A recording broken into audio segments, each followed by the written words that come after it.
तो गाइस आज हम रिवाइज करेंगे क्लास 10th की साइंस का चैप्टर नंबर 10 जो है लाइट रिफ्लेक्शन एंड रिफ्रैक्शन। इस चैप्टर को हम पूरा कवर करेंगे हमारी इसी वीडियो में। सो आप इस वीडियो को एंड तक देखना बिल्कुल मत भूलिएगा। इन नोट्स की लिंक मैं आपको डिस्क्रिप्शन में दे दूँगा ताकि आप वहाँ से इन्हें डाउनलोड कर सकें और अपनी रिविजन कर सकें। So let's get started.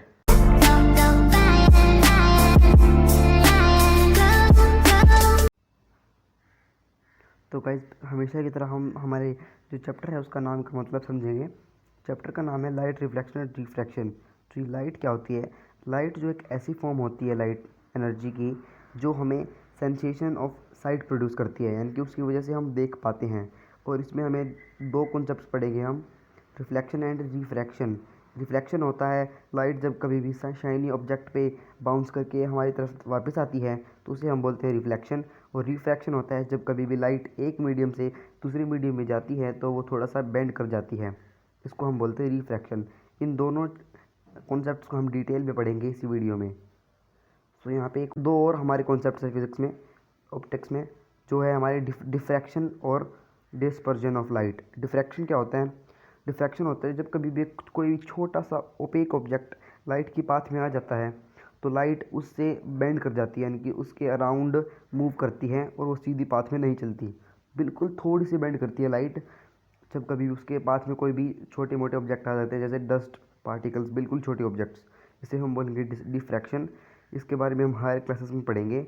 और एक है हमारा डिस्पर्जन ऑफ लाइट, इसको हम अगले चैप्टर में कवर करेंगे, human I and the colourful world में।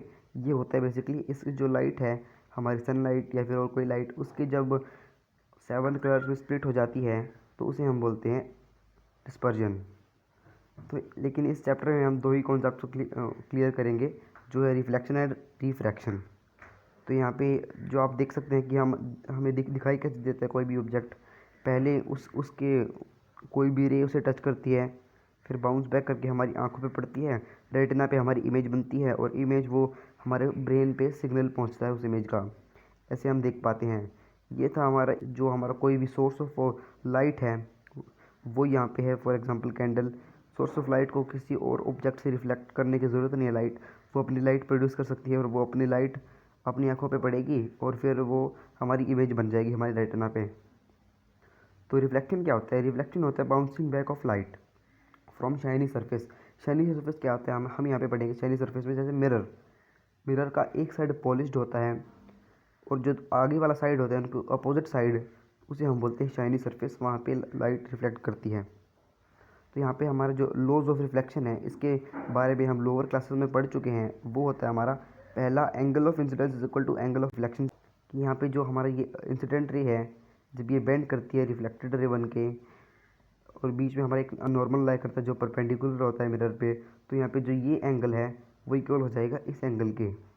ये था हमारा फर्स्ट लॉ ऑफ रिफ्लेक्शन। दूसरा लॉ है कि ये जो तीनों चीज़ें हैं, incident ray, reflected ray and normal, ये तीनों चीज़ें लाई करती हैं सेम प्लेन पे, यानी कि एक ही प्लेन। इसका मतलब क्या हुआ? अगर फॉर एग्जांपल अगर हम इन तीनों जो रे ऑफ लाइट्स हैं इनको एक पेपर पे अगर रख दें, कोई भी स्ट्रेट पेपर ले ले, उसे मिरर के ऐसे परपेंडिकुलर अगर हम रख दें कुछ इस तरीके से, तो वो क्या होगा कि वो जो इंसिडेंट रे है, नॉर्मल है, वो रिफ्लेक्टेड रे है, वो पेपर को टच करेंगी, यानी कि कभी भी ऐसे नहीं जाएगी। ऐसे नॉर्मल है फॉर एग्जांपल ये हमारी नॉर्मल और यहाँ से इंसिडेंट रे आई, फिर वो कुछ ऐसे चली गई, मतलब कि पेपर से बाहर वो पेपर से टच करती हुई आएगी और पेपर से टच करती हुई जाएगी। ऐसा नहीं है कि पेपर से टच करती हुई आई और कहीं और चली गई। तो इसे हम बोलते हैं कि जो ये तीनों चीज़ें हैं, नॉर्मल, इंसिडेंट रे और रिफ्लेक्टेड रे, ये तीनों सेम प्लेन पे लाई करती हैं। अगला यहाँ पे हम देखेंगे प्लेन मिरर के बारे में। इसको हम क्विकली रिवाइज कर लेते हैं क्योंकि हमने लोअर क्लासेस में पढ़ चुके हैं। प्लेन मिरर क्या होता है? कोई भी स्ट्रेट जो शेप होती है मिरर की वो होती है हमारी प्लेन मिरर। स्फेरिकल मिरर्स इसके बिल्कुल अपोजिट होते हैं, उनकी जो शेप है वो कुछ इस तरीके से होती है, सर्कुलर आर्क की फॉर्म में। लेकिन जो ये हमारे प्लेन मिरर है उसकी एक स्ट्रेट लाइन जैसी फॉर्म होती है। तो ये हमें एक इमेज बनाता है, उसकी प्रॉपर्टीज़ हम पढ़ लेते हैं। ये वर्चुअल एंड इरेक्ट इमेज बनाता है। वर्चुअल मतलब कि वो कभी भी स्क्रीन पे फॉर्म नहीं की जा सकती, वो मिरर के अंदर होती है, वो बाहर किसी स्क्रीन पे नहीं है, तो उसे हम बोलते हैं वर्चुअल। इरेक्ट मतलब कि बिल्कुल स्ट्रेट, जैसा ऑब्जेक्ट यहाँ पे है वैसा ही जो इमेज है इधर बनेगी, बिल्कुल स्ट्रेट, यानी कि इमेज ऐसी नहीं बनेगी। तो यहाँ पे जो हमारी अगली प्रॉपर्टी है वो है object height is equal to image height, यानी कि इस ऑब्जेक्ट की जितनी भी हाइट होगी, जैसे 3 सेंटीमीटर इसकी हाइट है तो इसकी भी हाइट 3 सेंटीमीटर होगी, ऐसा नहीं होगी इसकी 2 सेंटीमीटर या फिर 5 सेंटीमीटर होगी, इक्वल हाइट होगी ऑब्जेक्ट और इमेज की। इसे हम बोलते हैं H O is equal to H I. H O का मतलब होता है हमारा हाइट ऑफ ऑब्जेक्ट और एच आई मतलब होता है हाइट ऑफ इमेज। दूसरा हमारा object distance equal to image distance. Object distance क्या होता है कि जो हमारा पोल से लेके, जो हमारा ये फॉर एग्जांपल ये इसका पोल है, पोल से लेके जो ऑब्जेक्ट है उस तक का डिस्टेंस हम बोलते हैं ऑब्जेक्ट डिस्टेंस, और जो पोल है पोल से लेके इमेज तक के डिस्टेंस को हम बोलते हैं इमेज डिस्टेंस। तो ये दोनों डिस्टेंस इक्वल होते हैं, ऐसा नहीं है कि ऑब्जेक्ट यहाँ पे है और इमेज कहीं वहाँ पे बनेगी, तो यानी कि ये तो जो डिस्टेंस है वो इक्वल होते हैं, इमेज यहाँ पे बनेगी इस केस में। यहाँ पे अगली प्रॉपर्टी है इमेज इज लिटरली इन्वर्टेड, यानी कि अगर हम फॉर एग्जांपल हमारा राइट हैंड खड़ा करें मिरर में, तो जो मिरर में जो हमें अपने जो फेस दिखेगा, जो पर्सन है उसको ऐसा लगेगा कि हम अपना लेफ्ट हैंड उठा रखा है उसने, ऐसा लगेगा। आप कभी करके देखना ये। दूसरा हमारा स्फेरिकल मिरर्स। स्फेरिकल मिरर्स क्या होते हैं, कोई भी ये सर्कुलर शेप के मिरर्स होते हैं, कुछ इस तरह के होते हैं जो अंदर की तरफ बेंड होते हैं उन्हें हम बोलते हैं कनकेव मिरर, और जो बाहर की तरफ बेंड हुए होते हैं उन्हें हम बोलते हैं कन्वेक्स मिरर। और ऐसा ही होता है कन्वेक्स मिरर और लेंस के बारे में। लेंस के बारे में हम आगे रिफ्रैक्शन वाले कॉन्सेप्ट में पढ़ेंगे। यहाँ पे जो अगला है हमारे वो है कि focal length, focus, principal axis, radius of curvature, centre of curvature, pole जो है ये क्या होते हैं, इन सभी के बारे में आपको बताता हूँ। पहले हम यहाँ पे लेते हैं एक कोई भी कनकेव मिरर। पर ये हमारा कनकेव मिरर है। इस कनकेव मिरर में ये जो बीच की जो लाइन होगी वो उसको हम बोलेंगे प्रिंसिपल एक्सिस, और जो ये जो इसका बीच का पॉइंट होगा यानी कि ये जो डिस्टेंस है ये इस डिस्टेंस के इक्वल होना चाहिए, तो इसे हम बोलते हैं पोल, इसे हम रिप्रेजेंट करते हैं पी से। और जहाँ पे इसकी रे ऑफ लाइट इसके फॉर एग्जांपल इसकी रे ऑफ लाइट कुछ इस तरीके से है, तो वो जिस भी जगह पे मीट करेंगी पैरेलल रे ऑफ लाइट्स, उस जगह को हम, उस पॉइंट को हम बोलेंगे फोकस, यानी कि इस पॉइंट को हम बोलेंगे फोकस। और फिर हमारा अगला जो कॉन्सेप्ट है वो है सेंटर ऑफ कर्वेचर का। जो सेंटर ऑफ कर्वेचर यानी कि ये हमारा जो मिरर ये एक सर्कल फॉर्म करता है कुछ इस तरीके का, उस सर्कल का जो ये सेंटर होगा उसे हम बोलते हैं सेंटर ऑफ कर्वेचर, और उस सर्कल की जो रेडियस होगी उसे हम बोलेंगे रेडियस ऑफ कर्वेचर। आगे जो देखिए यहाँ पे जो हमारी फोकल लेंथ होती है, कोई भी अगर आप मिरर लें, फॉर एग्जांपल हमने यहाँ पे एक मिरर लिया कनकेव मिरर, फोकल लेंथ क्या होगी, यहाँ पे हमारा फोकस बना, ये हमारी प्रिंसिपल एक्सिस, कोई भी बीच में से जाएगी कोई भी इसकी इमेजिनरी लाइन, उसे हम बोलेंगे प्रिंसिपल एक्सिस। तो इन दोनों के बीच का डिस्टेंस, पोल और फोकस के बीच का जो डिस्टेंस होगा उसे हम बोलते हैं फोकल लेंथ।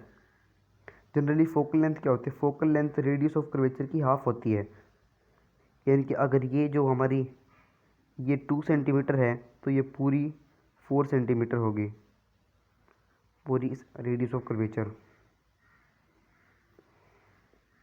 फिर यहाँ पे जो हमारा rules for image formation by spherical mirrors, यहाँ पे हम रूल्स पढ़ लेते हैं।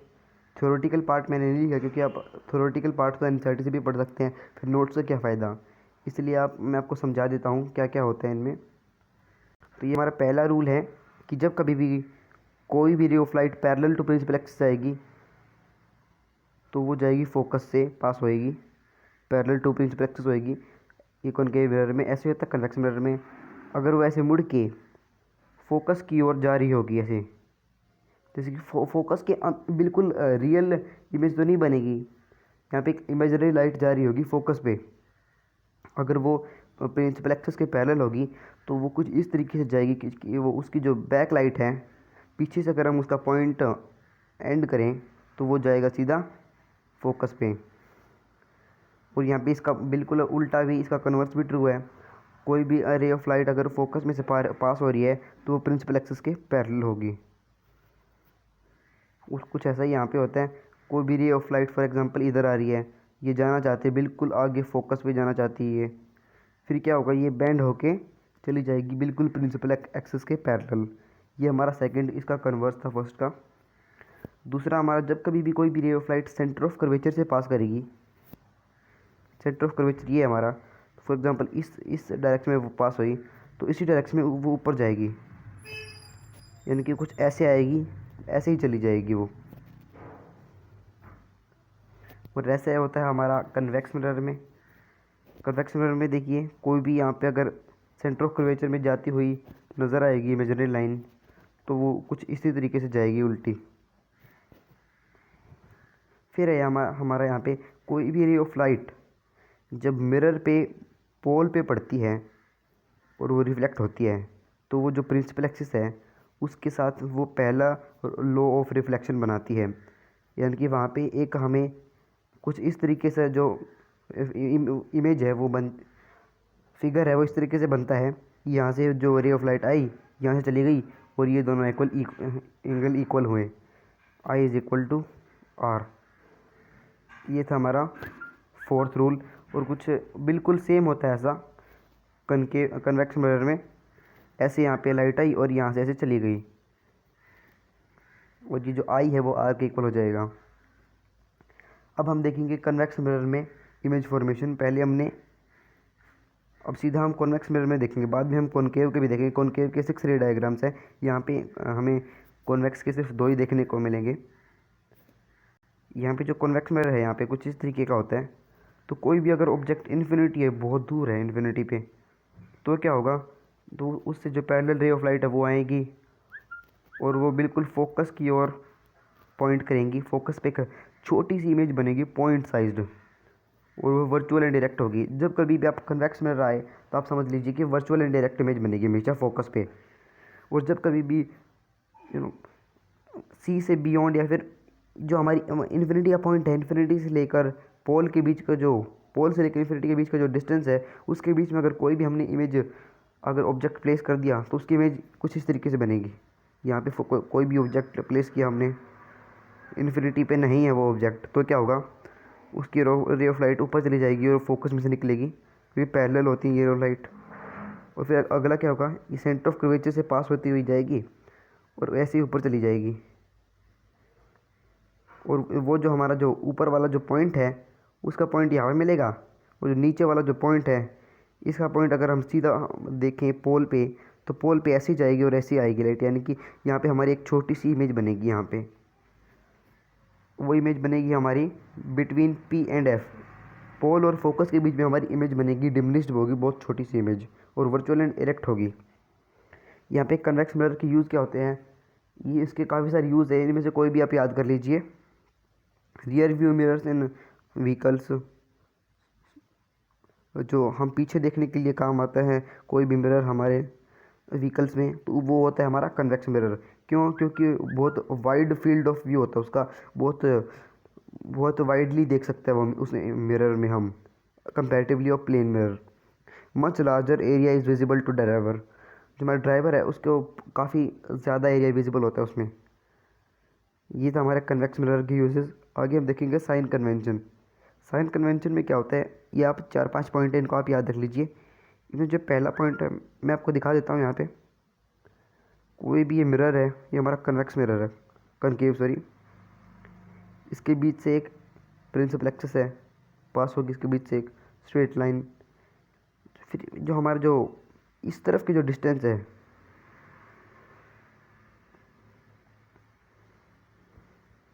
अब यहाँ पे देखिए, इस तरफ के जो डिस्टेंस होंगे वो मेजर किए जाएंगे पॉजिटिव, और इस तरफ के डिस्टेंस होंगे वो मेजर किए जाएंगे नेगेटिव में। कैसे, यहाँ पे फॉर एग्जांपल फोकल लेंथ है इसकी एफ 10 सेंटीमीटर है, तो उसे हम -10 सेंटीमीटर लिखेंगे। क्यों, क्योंकि ये इस तरफ है, इस तरफ है ऑब्जेक्ट के, कुछ इस तरफ जाएगी। अगर वो रे ऑफ लाइट के अपोजिट तो उसे हम माइनस में लिखते हैं, और रे ऑफ लाइट के टूवर्ड्स जाएगी तो उसे हम पॉजिटिव में लिखते हैं। और ऐसे ही होता है ऊपर और नीचे में। ऊपर अगर कोई भी डिस्टेंस मेज़र कर रहे हैं हम तो वो पॉजिटिव, और नीचे कर रहे हैं तो वो हो जाएगा नेगेटिव। ये था हमारा साइन कन्वेंशन। इसके आप ये जो पॉइंट्स याद कर लीजिए। अगले हमारा जो मिरर फॉर्मूला होता है 1/v + 1/u = 1/f, जिसमें हमारा v होती है फोकल लेंथ, और f होती है फोकल लेंथ, v होती है इमेज डिस्टेंस, u होता है ऑब्जेक्ट डिस्टेंस। इनमें से अगर हमें कोई भी 2 पता हो तो हम तीसरा निकाल सकते हैं। मैग्नीफिकेशन होता है, यानी कि कितनी मैग्नीफाई हो रही है image. Ratio of height of image to height of object, ये होता है हमारा मैग्नीफिकेशन। इसको हम -v/u से भी लिख सकते हैं। यानी कि अगर हमें इमेज डिस्टेंस और ऑब्जेक्ट डिस्टेंस पता हो तब भी हम उसका मैग्नीफिकेशन निकाल सकते हैं। अगला हमारा कनकेव मिरर के इमेज फॉर्मेशन। यहाँ पे अगर हमें एक काफ़ी इंपॉर्टेंट पॉइंट देखने को मिलेगा, ये आपको एनसीईआरटी में नहीं है, ये हमारे नोट्स में ही है। यहाँ पे फॉर एग्जांपल कोई भी, ये हमारा कनकेव मिरर है, कनकेव मिरर पे यहाँ पे ये हमारी प्रिंसिपल एक्सिस। ओके, जैसे ही हम देखें ऑब्जेक्ट को दूर प्लेस करते जाएं तो वो ऑब्जेक्ट से लेके पोल के बीच में जो ये हमारा एंगल बनेगा ये उतना ही कम होता जाता है। तो एक ऐसा टाइम आएगा जो बिल्कुल इन्फिनिटी पे पहुँचेगी, तो ये जो हमारा एंगल है वो बिल्कुल ज़ीरो हो जाएगा। यानी कि कुछ इस तरीके से अगर हम बनाएं, यहाँ पे फॉर एग्जांपल हमारा कनकेव मिरर है और यहाँ पे अगर हमारा ऑब्जेक्ट है और कुछ अगर हम यहाँ पे उसकी वो बनाएं प्रिंसिपल एक्सिस थे, तो क्या होगा, बिल्कुल ज़ीरो हो जाएगा हमारा जो यहाँ पे एंगल है, बिल्कुल ज़ीरो। तो उसे हम ज़ीरो ही मान के चलते हैं, नेग्लिजिबल, क्योंकि इन्फिनिटी बहुत दूर होता है। नेग्लिजिबल अगर हम मान के चलें तो यहाँ पे आप देखिए हमारा जो एनसीईआरटी में अलग ग्रे डायग्राम है। यहाँ पे हमारा एक कॉनकेव मिरर है। यहाँ पे क्या होगा, यहाँ पे ये हमें पता है, एक तो यहाँ पे ये ऐसे फोकस में चली जाएगी, ये हमने रूल पढ़ा है। और दूसरा क्या है, ये जो हमारी ऐसे लाइट है ये ऐसे ही आएगी और ऐसे ही जाएगी। क्यों? क्योंकि ये बिल्कुल एंगल ज़ीरो हो जाएगा और ये प्रिंसिपल एक्सिस से ही आ रही है लाइट, ऐसे लगेगा हमें। ऐसे नहीं लगेगा कि ये जो ऑब्जेक्ट से आ रही है, बिल्कुल प्रिंसिपल एक्सिस के बिल्कुल आपकी एक दूसरे के ऊपर ऐसे आएंगी ये। फिर क्या होगा, यहाँ पे ऐसे ये रे ऑफ लाइट चली जाएगी, यानी कि और यहाँ से भी ये ऐसे आगे चली जाएगी। तो यहाँ पे जो इमेज है वो फोकस पे बनेगी, बिल्कुल छोटी सी पॉइंट साइज्ड। कैसे? क्योंकि इसका ऊपर वाला जो हमारा जो पॉइंट है वो ऐसे चला गया और नीचे वाला यहाँ से ऐसे आ गया, तो यहाँ पे ही बनी ना ऊपर नीचे की ये जो हमारी इमेज है, कुछ यहाँ पे बनी बिल्कुल छोटी सी पॉइंट साइज्ड। और अगर बियॉन्ड सी हो, हमारा सी के पीछे हो, यानी कि तो क्या होगा, तो हमारी इमेज बनेगी सी और एफ के बीच में और डिमिनिश्ड होगी वो। और अगर हमारी इमेज सी पे है तो इक्वल साइज़ की बनेगी। और यहाँ पे कुछ इस तरीके का हमारा रे डायग्राम बन जाएगा। ऐसे हमारी इमेज, ये लाइट ऐसे आएगी और फोकस में चली जाएगी, फोकस में जाएगी तो पैरेलल होगी, हमने रूल्स में पढ़ा था। और यहाँ पे बिल्कुल सेम साइज़ की बनेगी, बिल्कुल इसके नीचे, यानी कि ऑब्जेक्ट डिस्टेंस इमेज डिस्टेंस के इक्वल होगा और यहाँ पे ऑब्जेक्ट हाइट इमेज हाइट के इक्वल होगी, बिल्कुल सेम होगा यहाँ पे। दूसरा हमारा सी और एफ के बीच में अगर कोई हमें ऑब्जेक्ट प्लेस कर दिया तो उसका जो इमेज है वो कुछ यहाँ पे बनेगी और वो एनलार्ज होगी। ओके, एनलार्ज होगी यहाँ पे हमारी, और इसके बाद वो एनलार्ज होती जाएगी। और यहाँ पे अगर ऑब्जेक्ट को एफ पे प्लेस कर दिया तो क्या होगा, तो यहाँ पे अगर हम देखें तो ऑब्जेक्ट यहाँ से लाइट आएगी, फोकस में से चली जाएगी, जैसे ट्रायंगल बन जाएगा। और दूसरा यहाँ पे अगर आएगी लाइट तो वो कुछ इस तरीके से हमारे एक फिगर बनाया था यहाँ पे जो लो ऑफ रिफ्लेक्शन को डिनोट करता था। तो यहाँ पे जो ये दो रे ऑफ लाइट है पैरेलल होगी और ये पैरेलल काम कहीं दूर जाके इन्फिनिटी पे मीट करेगी और वहाँ पे हाईली एनलार्ज्ड इमेज बनेगी। और ये हमारा बिल्कुल स्पेशल केस लास्ट वाला। यहाँ पे क्या होगा, अगर कोई भी ऑब्जेक्ट हम एफ और पी के बीच में रख दे तो क्या होगा, तो यहाँ पे फॉर एग्जांपल हमारा ऑब्जेक्ट है, इससे ये रे ऑफ लाइट इधर आई और इससे करके ऐसे आए, तो यहाँ पे इस तरफ तो मीट कर नहीं सकती, तो इसको हम अपोजिट साइड में मीट कराते हैं इस तरफ। तो वहाँ पे एक एनलार्ज्ड इमेज बनेगी, virtual and direct, back of the mirror. यहाँ पे कनकेव मिरर के काफ़ी सारे यूजेस हैं, इनमें से कोई भी याद कर लीजिए। शेविंग मिरर्स में काम आता है क्योंकि ये मैग्नीफाई करता है जनरली। अगर हम जब कभी भी हमें पास कोई भी हमें मैग्नीफाइड हमें इमेज देखनी होती है तो हम उसे पास से देखते हैं। क्यों? क्योंकि अगर हम पास से देखते हैं तो हमारा पोल के बीच का डिस्टेंस कम होता जाएगा और जितना डिस्टेंस कम होता जाएगा उतनी बड़ी इमेज बनेगी। यहाँ पे देखिए हाईली एनलार्ज इमेज और यहाँ पे एनलार्ज इमेज। तो वो क्यों है ये? क्योंकि ये पोल के बहुत पास है, लेकिन जितना दूर बनेगी उतना यहाँ पे छोटी होती जाएगी। यहाँ पे इसलिए जो शेविंग मिरर्स है उसे हम पास से देखते हैं जनरली, और पास से देखने पे क्या होता है, वो कनकेव मिरर के बने होते हैं और वो हमें एनलार्ज इमेज दिखाते हैं हमारे माउथ की। हेडलाइट्स और व्हीकल्स भी होते हैं। हेडलाइट्स को आप रियर व्यू मिरर से बिल्कुल कंपेयर मत कीजिए। हेडलाइट जो होती है वो जो लाइट्स होती है उसके अंदर एक रिफ्लेक्शन वाली एक एक कनकेव जैसा इमेज मिरर लगा होता है जो क्या करते हैं, एक पैरेलल बीम ऑफ लाइट देते हैं, कि एक जगह पे कंसंट्रेट करते हैं लाइट को ताकि वो अच्छे से दिखेगा वो जगह। डेंटिस्ट भी यूज़ करते हैं इसे टीथ का लार्ज इमेज देखने के लिए। सोलर लाइट भी यूज़, सोलर फर्नेस होती हैं, एक जगह पे सोलर के जो हमारी किरणें हैं उन्हें एक जगह पे केंद्रित करने के लिए वो आती हैं। यहाँ पे एक जगह पे फोकस करने के लिए बहुत सारी रे ऑफ लाइट जब बेंड करती है तो वहाँ पे फोकस पे वो इमेज बनाती है और वहाँ पे वो बहुत ज़्यादा एनर्जी प्रोड्यूस करती है, हाँ हीट प्रोड्यूस कर देती हैं। सर्च लाइट्स में भी यही होता है हमारा। सर्च लाइट्स में क्या होता है, वो powerful parallel beam of light देती है, यानी कि एक जगह पे कंसंट्रेट करके उस एक जगह पे हमें बहुत सारी लाइट दे देती है। इस तरीके से हमारा रिफ्लेक्शन का कॉन्सेप्ट क्लियर हुआ। आगे हम बढ़ते हैं रिफ्रैक्शन पे। रिफ्रैक्शन क्या होता है, कोई भी रे ऑफ लाइट अगर एक मीडियम से दूसरे मीडियम में जा रही है तो वो बेंड कर जाती है, उसकी जो ऑप्टिकल डेंसिटी है वो बहुत हाई होती है और जो हमारी रे ऑफ लाइट है उसके जो पार्टिकल्स हैं वो उसके एटम से भिड़ जाते हैं और उसकी स्पीड कम कर देते हैं। वो उसकी स्पीड कम करने के साथ साथ वो उसकी जो डायरेक्शन है वो भी चेंज कर देते हैं। तो यहाँ पे आप दो बातों का ध्यान रखिए कि उसकी स्पीड भी कम होती है और उसकी डायरेक्शन भी कम होती है। यानी कि अगर हमें स्पीड ऑफ लाइट पता हो या फिर किस डायरेक्शन में हमें कितनी मुड़ी है वो पता हो तो हम उन दोनों चीज़ें से रिफ्रैक्टिव इंडेक्स निकाल सकते हैं। और रिफ्रैक्टिव इंडेक्स के बारे में पढ़ेंगे। रिफ्रैक्टिव इंडेक्स क्या होता है, जब कभी भी कोई भी रे ऑफ लाइट बेंड करती है दूसरे मीडियम में तो वो किस रेशियो में बेंड करती है उसके बारे में हम यहाँ पे हम पढ़ेंगे। रिफ्रैक्टिव इंडेक्स वही होता है। रिफ्रैक्टिव इंडेक्स यहाँ पे हम दो तरीके से निकाल सकते हैं। पहला तरीका हमारा स्पीड ऑफ लाइट को हम एयर में ले लें और दूसरा ले लें उसी को मटेरियल में। यहाँ पर हमने वो मटेरियल ग्लास लिया है तो यहाँ पे हम ग्लास का अगर स्पीड ऑफ लाइट ले ले लाइट का और ऊपर ले ले हम एयर का तो वहाँ पे हमें रिफ्रैक्टिव इंडेक्स मिलेगा ग्लास का विद रिस्पेक्ट टू एयर। और ऐसा ही हम कर सकते हैं कुछ यहाँ पे। उससे पहले हमें ग्लास स्लैब है उसके बारे में पढ़ना पड़ेगा।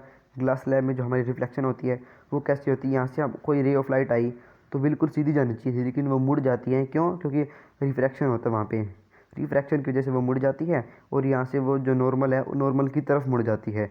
जब कभी भी रे ऑफ लाइट टूवर्ड्स अगर वो ऑप्टिकली डेंसर मीडियम में जाती है वो टूवर्ड्स नॉर्मल मुड़ जाती है। तो यहाँ पे हमें sine I is equal to sine R देखने को मिलेगा। ये कांस्टेंट होता है और इसको हम रिफ्रैक्टिव इंडेक्स भी बोलते हैं।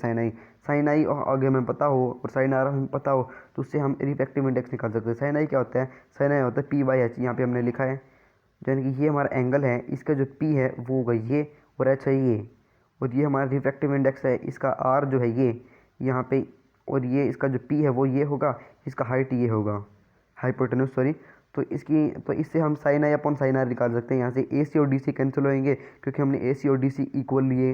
हाइपोटेन्यूज हमने इन दोनों की इक्वल मान के चले, ये हाइपोटेन्यूज इस हाइपोटेन्यूज के हमने इक्वल ली, फिर कट जाएंगे, फिर ए बी अपॉन डी आ जाएगा। ए बी अपॉन डी यहाँ पे क्या है, ये जो हमारा जो डिस्टेंस है ये हमारे डिस्टेंस से छोटा होगा, यानी कि इतना होना चाहिए, ये डिस्टेंस इक्वल होना चाहिए तो उसका रिफ्रैक्टिव इंडेक्स सेम हो जाएगा, यानी कि 1 हो जाएगा उसका रिफ्रैक्टिव इंडेक्स। यहाँ पे 1 नहीं होगा, फिर यहाँ पे कैसे होगा, यहाँ पे ऊपर ये ए बी बड़ी है नीचे छोटी है तो वो एक कोई भी कांस्टेंट वैल्यू आ जाएगी, उस वैल्यू को हम बोलते हैं रिफ्रैक्टिव इंडेक्स। यहाँ पे ये बहुत इंपॉर्टेंट बात है, इसको आप ये ध्यान रखिए कि जब कभी भी ऑप्टिकली डेंसर मीडियम है doesn't mean that it has high mass density. उसका मतलब ये नहीं है कि उसकी मास डेंसिटी भी हाई हो, क्योंकि कैरोसिन है जो उसकी जो ऑप्टिकल डेंसिटी है वो वाटर से ज़्यादा होती है लेकिन उसकी मास डेंसिटी वाटर से कम होती है। इस बात का आप ध्यान रखिए। दूसरा हमारा स्फेरिकल लेंसेज का कॉन्सेप्ट। स्फेरिकल लेंसेज दो टाइप के होते हैं, कन्वेक्स लेंस और कनकेव लेंस। कन्वेक्स लेंस कुछ इस तरीके का होता है और कनकेव लेंस कुछ इस तरीके का।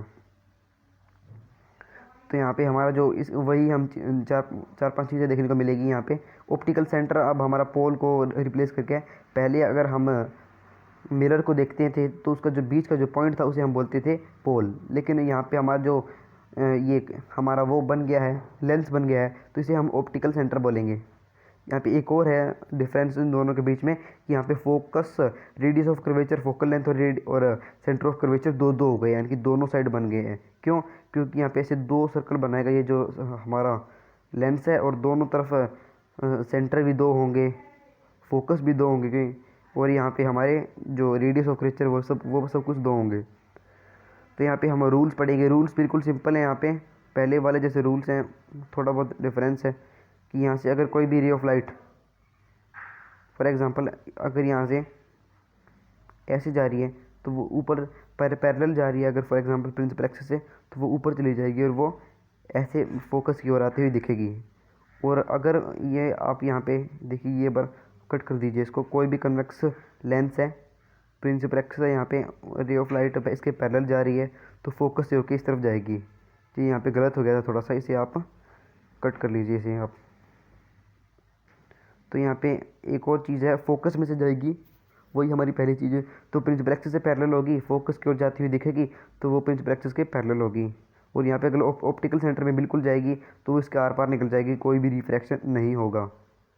और यहाँ पे हमारे मिरर में होता था कि कोई भी पोल के ऊपर अगर इमेज पड़े, कोई भी लाइट पड़ेगी तो वो यूँ क्यों चली जाएगी।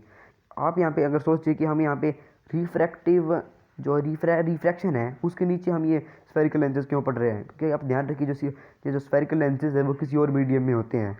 और यहाँ पे जो रे ऑफ लाइट हमारी बेंड हो रही है वही हमारा एग्जाम्पल है किसका, रिफ्रैक्शन का। यस, यहाँ पे हमारी रे ऑफ लाइट इसके अंदर मुड़ के बेंड नहीं हो रही है, आप यहाँ पे देखिए बेंड हो रही है। क्यों बेंड हो रही है, क्योंकि यहाँ पे रिफ्रैक्शन हुआ इसलिए बेंड हो रही है सब। यहाँ पे हम देखें आगे कन्वेक्स लेंस के इमेज फॉर्मेशन। कन्वेक्स लेंस में क्या होता है, कन्वेक्स लेंस में 6 रे डायग्राम्स बनते हैं पहले वाले की तरह। अगर ऑब्जेक्ट इन्फिनिटी पे है तो फोकस पे बनेगी डिमिनिश्ड, क्योंकि वहाँ पे पॉइंट साइज इमेज बनेगी। और फिर अगर बियॉन्ड सी है तो बिटवीन एफ एंड सी बनेगी पहले वाले की तरह। यहाँ से एक रे ऑफ ऐसे चली जाएगी और बिल्कुल सीधा जाके यहाँ पे ऐसे हमें इमेज देखने को मिलेगी।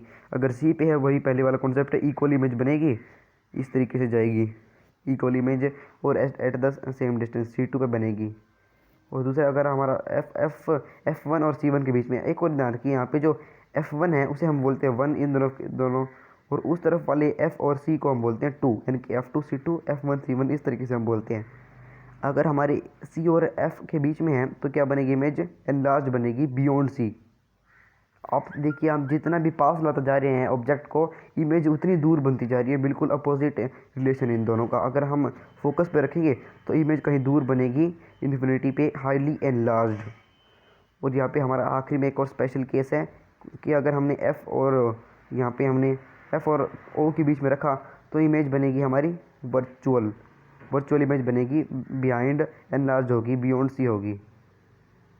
तो यहाँ पे कनकेव मिरर का बिल्कुल आसान है, 2 रे डायग्राम्स है, कुछ भी नहीं इनमें। पहला इसमें अगर इन्फिनिटी पे ऑब्जेक्ट है तो फोकस पे बनेगी बिल्कुल छोटी सी इमेज पॉइंट साइज्ड। और अगर इन्फिनिटी पे नहीं है, यानी कि इन दोनों के बीच में है, ऑप्टिकल सेंटर और इन्फिनिटी के बीच में, तो क्या होगा, तो इमेज हमारी भी हमेशा बनेगी फोकस और ऑप्टिकल सेंटर के बीच में, जो कि होगी डिमिनिश्ड। कुछ इस तरीके से छोटी सी इमेज बनेगी हमारी यहाँ पे। फिर हमारा आखिरी है यहाँ पे लेंस फार्मूला मिरर फार्मूला बिल्कुल उल्टा है। यहाँ पे हमें साइन चेंज करने को मिलेगा। वहाँ पे हमारा मिरर फार्मूला था 1/v + 1/u = 1/f, और लेंस फार्मूला इसका उल्टा हो गया 1/v - 1/u = 1/f। मैग्नीफिकेशन हमारा भी अलग हो गया, पहले हमारा मिरर में था -v/u, यहाँ पे हो गया हमारा +v/u। और HI/HO तो हमें पता ही है, ये हमारा होता है हमारा कि जो कोई भी हाइट ऑफ इमेज होती है अपॉन में अगर हाइट ऑफ ऑब्जेक्ट ले लें तो वो हमें देती है मैग्नीफिकेशन। दूसरा हमारे यहाँ पे size of image with respect to object is called magnification, या इसकी डेफिनेशन आप याद रख लीजिए। दूसरा हमारा पावर ऑफ लेंस।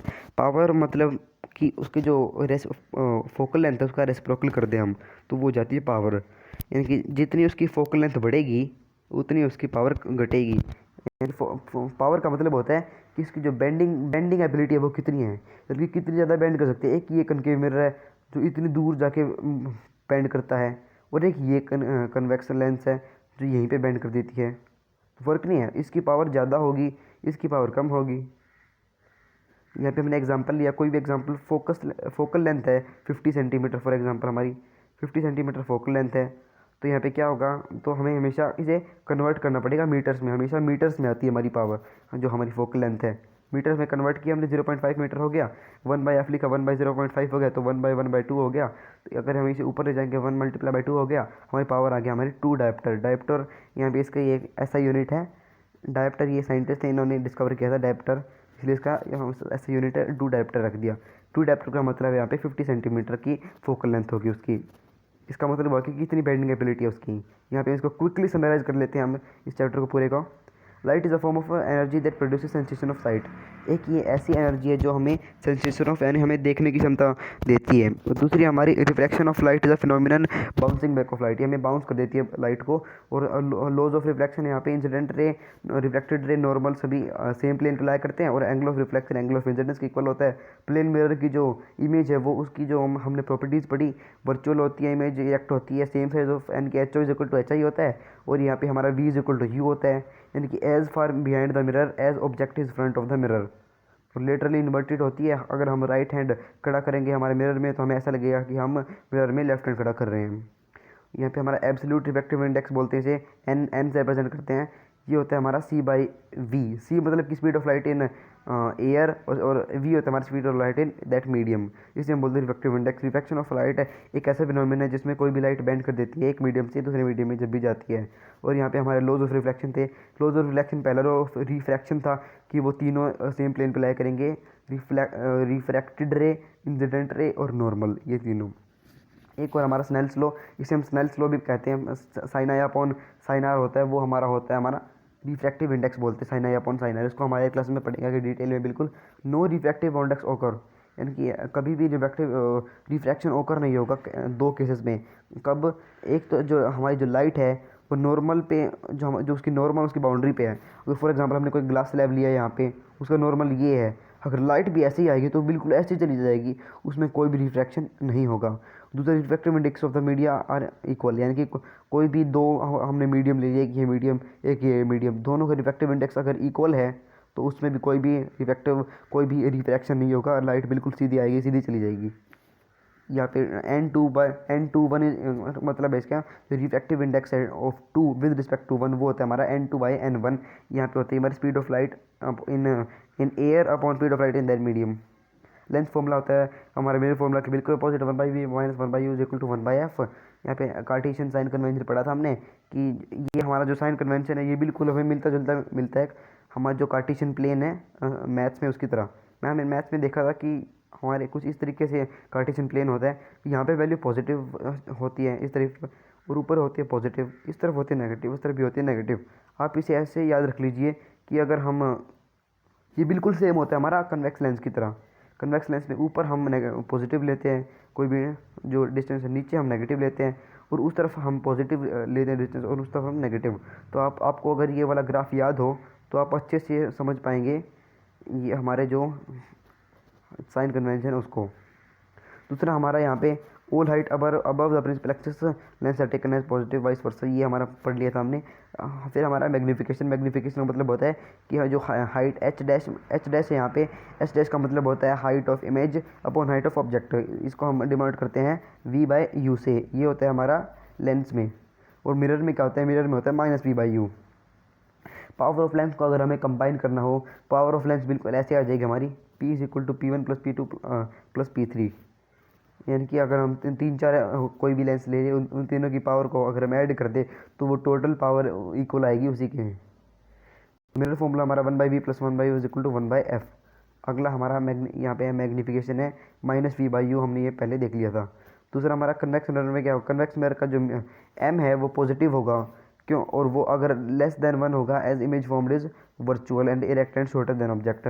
जब कभी भी वर्चुअल इमेज बनेगी तो हमने देखा कि पॉजिटिव आएगा मैग्नीफिकेशन, और इरेक्ट और शॉर्टर देन द ऑब्जेक्ट होगी।